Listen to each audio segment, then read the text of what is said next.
¿Sientes que para mantener tus pulsaciones en zona 2 tienes que ir prácticamente caminando?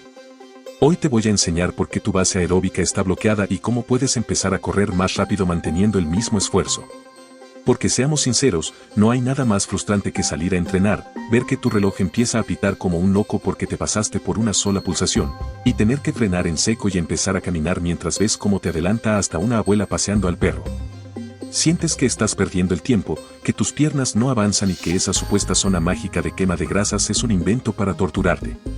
Pero el problema no eres tú, ni tu genética. El problema es que tu motor aeróbico tiene el freno de mano puesto. Hoy vas a descubrir los 5 trucos científicos para destrozar tus ritmos lentos y desbloquear, de una vez por todas, una zona 2 supersónica. Empezamos. Vamos directos a la chicha fisiológica con el primer gran culpable, la deriva cardíaca.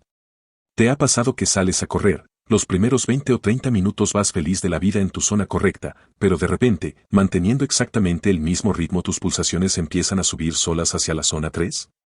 Esto ocurre por pura física de fluidos en tu cuerpo. Al correr, sudas para regular la temperatura. Al perder agua, el volumen de tu sangre disminuye, lo que la vuelve más espesa. Para bombear esa sangre más densa y llevar el mismo oxígeno a los músculos, tu corazón no tiene otra opción que latir más rápido. El truco aquí es sencillo pero letal, la hidratación estratégica. Si corres con calor o pasas de los 45 minutos, necesitas beber agua con electrolitos desde el minuto 1. No esperes a tener sed.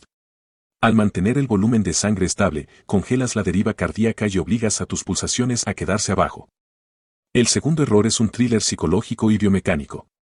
A veces el problema no es tu corazón o tus pulmones, el problema es que tu técnica de carrera a ritmos lentos es una auténtica ineficiencia energética.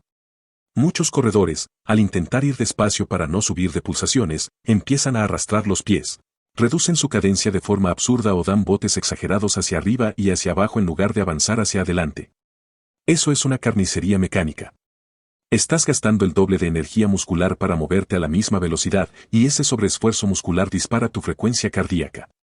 El truco para desbloquear esto es mantener una cadencia alta, cercana a los 170 a 180 pasos por minuto, incluso yendo lento. Da pasos más cortos, mantén los pies cerca del suelo y concéntrate en correr erguido y relajado. Menos fricción mecánica es igual a menos latidos por minuto.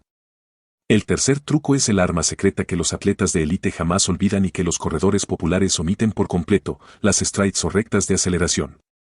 Correr siempre lento adormece tu sistema neuromuscular, tus fibras musculares rápidas se olvidan de cómo activarse de forma eficiente.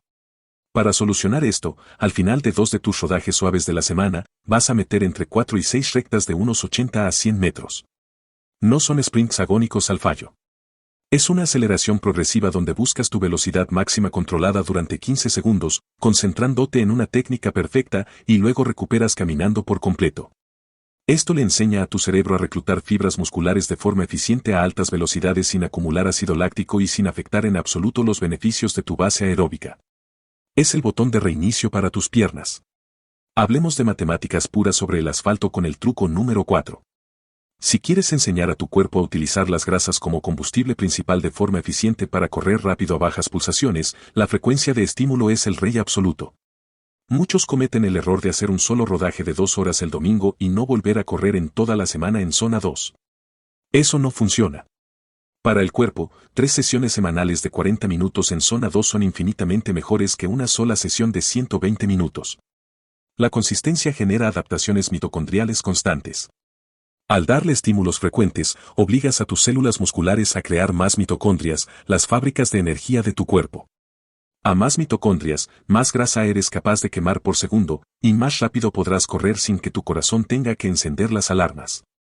Y el quinto y último truco es el hook definitivo para los que tienen las articulaciones al límite o una frecuencia cardíaca basal muy reactiva. El entrenamiento cruzado en el gimnasio. El gran hándicap de correr es el impacto contra el suelo. Cada impacto genera una contracción muscular excéntrica que eleva la tensión y por ende, las pulsaciones. Si quieres acumular tiempo de calidad en zona 2 de forma fácil, súbete a la bicicleta estática o a la elíptica. Al eliminar el impacto articular, es muchísimo más sencillo mantener el corazón bajo control mientras sigues construyendo capilares y mejorando tu sistema cardiovascular. Mete una sesión de ciclismo suave a la semana de 60 minutos y verás cómo esa capacidad aeróbica se transfiere directamente a tus ritmos de carrera a pie. Para que dejes la teoría y pases a la acción mañana mismo, vamos a estructurar cómo sería la semana perfecta para un corredor popular que quiere desbloquear su velocidad aeróbica sin vivir frustrado. Lunes, descanso total. Deja que tu cuerpo asimile los kilómetros anteriores. Martes, rodaje de consistencia. 40 minutos en zona 2 estricta. Céntrate al 100% en la cadencia alta, esos 170 a 180 pasos por minuto, y olvídate del ritmo por kilómetro. Al terminar, metes 4 rectas o strides de 15 segundos para despertar el sistema nervioso. Miércoles, entrenamiento cruzado. 45 a 60 minutos de ciclismo suave o elíptica en el gimnasio. Cero impacto, puro flujo de oxígeno para tus mitocondrias. Jueves, segundo rodaje de consistencia. Otros 40 minutos en zona 2.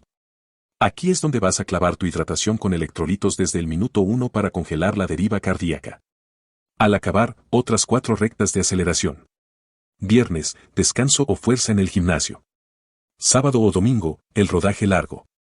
Entre 60 y 75 minutos en zona 2. Como ya le has dado estímulos pequeños y consistentes a tu cuerpo durante la semana, verás que en este rodaje largo es mucho más fácil mantener las pulsaciones a raya durante más tiempo. Cumple esta estructura durante 6 semanas consecutivas y te garantizo que tu ritmo en zona 2 va a dar un salto de gigante. Las cartas están sobre la mesa. Dejar de ser un corredor lento en zona 2 requiere ciencia, paciencia y aplicar estos 5 trucos de forma inteligente. Tu motor aeróbico está a punto de despertar. Ahora te toca a ti, y quiero que se arme un buen debate aquí abajo en los comentarios. ¿En qué ritmo por kilómetro está tu zona 2 actual y cuál de estos 5 trucos vas a empezar a aplicar mañana mismo para desbloquearla? Si te apasiona el running con base científica y quieres mejorar tus marcas sin lesionarte en el intento, dale al botón de like y suscríbete al canal.